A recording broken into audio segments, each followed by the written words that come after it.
Clip number 42 اس میں انشاءاللہ عز و جل آپ سورہ بقرہ کی آیت نمبر 123 سے 125 کی تلاوت قرآن، ترجمہ اور تفسیر صراط الجنان سنیں گے۔ بسم اللہ الرحمن الرحیم۔ ترجمہ: اللہ کے نام سے شروع جو نہایت مہربان رحمت والا ہے۔ واتقوا يوما لا تجزي نفس عن نفس شيئا ولا يقبل منها عدل ولا تنفعها شفاعة ولا هم ينصرون۔ ترجمہ: اور اس دن سے ڈرو جب کوئی جان کسی دوسری جان کی طرف سے کوئی بدلہ نہ دے گی اور نہ اس سے کوئی معاوضہ لیا جائے گا، اور نہ کافر کو سفارش نفع دے گی اور نہ ہی ان کی مدد کی جائے گی۔ لا تنفعها شفاعہ، نہ کافر کو سفارش نفع دے گی۔ تفسیر صراط الجنان میں ہے۔ یہاں بنیادی طور پر ان یہودیوں کا رد ہے جو کہتے تھے ہمارے باپ دادا بڑے بزرگ تھے، وہ ہمیں شفاعت کر کے چھڑا لیں گے۔ انہیں فرمایا جا رہا ہے کہ شفاعت کافر کے لیے نہیں ہے۔ گویا یہاں کافر کا بیان ہے کہ کافر کی طرف سے کوئی بدلہ نہ بنے گا اور نہ اس سے کوئی معاوضہ لے کر اسے چھوڑا جائے اور نہ کوئی اس کی شفاعت کرے گا، اور بالفرض اگر کوئی کرے تو کافر کے حق میں شفاعت قبول نہیں کی جائے گی اور نہ کافروں کی مدد کی جائے گی۔ کافروں کے مقابلے میں مسلمانوں کی شفاعت بھی ہوگی جیسے قرآن میں 20 جگہ ہے، اور مسلمانوں کی مدد بھی ہوگی جیسے بخاری اور مسلم کی حدیثوں میں ہے کہ نبی کریم صلی اللہ تعالی علیہ وآلہ وسلم قیامت میں جگہ جگہ اپنے امتیوں کی مدد فرمائیں گے۔ وَإِذِ ابْتَلَىٰ إِبْرَاهِيمَ رَبُّهُ بِكَلِمَاتٍ فَأَتَمَّهُنَّ قَالَ إِنِّي جَاعِلُكَ لِلنَّاسِ إِمَامًا قَالَ وَمِنْ ذُرِّيَّتِي قَالَ لَا يَنَالُ عَهْدِ الظَّالِمِينَ۔ ترجمہ: اور یاد کرو جب ابراہیم کو اس کے رب نے چند باتوں کے ذریعے آزمایا تو اس نے انہیں پورا کر دیا۔ اللہ نے فرمایا میں تمہیں لوگوں کا پیشوا بنانے والا ہوں۔ ابراہیم نے عرض کی اور میری اولاد میں سے بھی؟ فرمایا میرا عہد ظالموں کو نہیں پہنچتا۔ وَإِذِ ابْتَلَىٰ، اور جب آزمایا۔ تفسیر صراط الجنان میں ہے یہود و نصارہ اور مشرکین عرب سب حضرت ابراہیم علیہ السلام کے فضل و شرف کے معترف اور آپ کی نسل میں ہونے پر فخر کرتے ہیں۔ اس آیت میں اللہ تعالیٰ نے آپ علیہ السلام کے وہ حالات بیان فرمائے ہیں جن سے سب پر اسلام کا قبول کرنا لازم ہو جاتا ہے، کیونکہ جو چیزیں اللہ تعالیٰ نے آپ علیہ السلام پر واجب کی وہ اسلام کی خصوصیات میں سے ہیں۔ ابتلا آزمائش کو کہتے ہیں۔ خدائی آزمائش یہ ہے کہ بندے پر کوئی پابندی لازم فرما کر دوسروں پر اس کے کھڑے کھوٹے ہونے کا اظہار کر دیا جائے۔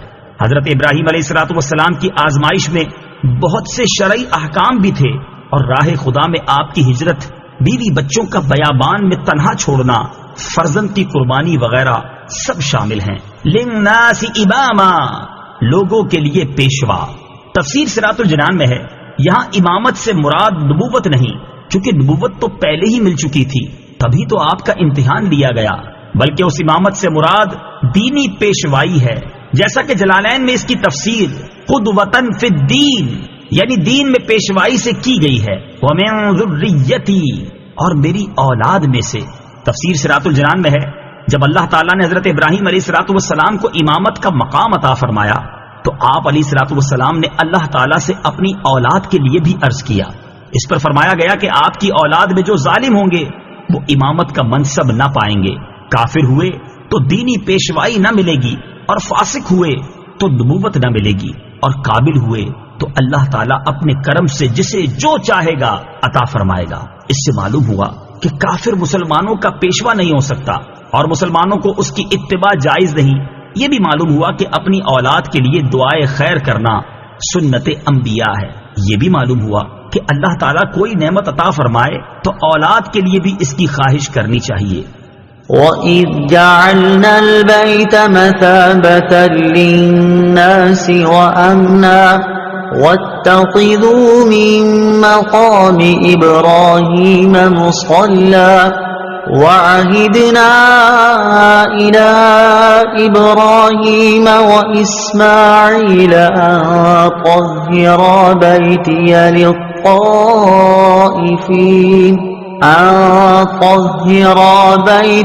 للطائفين والعاكفين والركع السجود. ترجمہ: اور یاد کرو جب ہم نے اس گھر کو لوگوں کے لیے مرجع اور امان بنایا، اور اے مسلمانوں تم ابراہیم کے کھڑے ہونے کی جگہ کو نماز کا مقام بناؤ.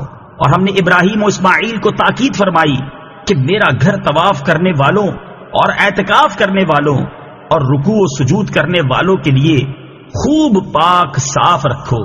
وَإِذْ جَعَلْنَا الْبَيْتَ، اور جب ہم نے اس گھر کو بنایا. تفسیر صراط الجنان میں ہے بیت سے کعبہ شریف مراد ہے اور اس میں تمام حرم شریف داخل ہے. مثابہ سے مراد بار بار لوٹنے کی جگہ ہے. یہاں مسلمان بار بار لوٹ کر حج، عمرہ و زیارت کے لیے جاتے ہیں، اور جو نہ جا سکے وہ اس کی تمنا ضرور کرتے ہیں. اور امن بنانے سے یہ مراد ہے کہ حرم کعبہ میں قتل و غارت حرام ہے، یا یہ کہ وہاں شکار تک کو امن ہے. یہاں تک کہ حرم شریف میں شیر بھیڑیے بھی شکار کا پیچھا نہیں کرتے بلکہ چھوڑ کر لوٹ جاتے ہیں. ایک قول یہ ہے کہ مومن اس میں داخل ہو کر عذاب سے معمون ہو جاتا ہے. حرم کو حرم اس لیے کہا جاتا ہے کہ اس میں قتل، نمبر 42 شکار حرام و ممنوع. اس میں انشاءاللہ زبردست سورہ بقرہ کی آیت نمبر 126 سے 128 تک کی تلاوت قرآن، ترجمہ اور تفسیر صراط الجنان آپ سماعت کریں گے.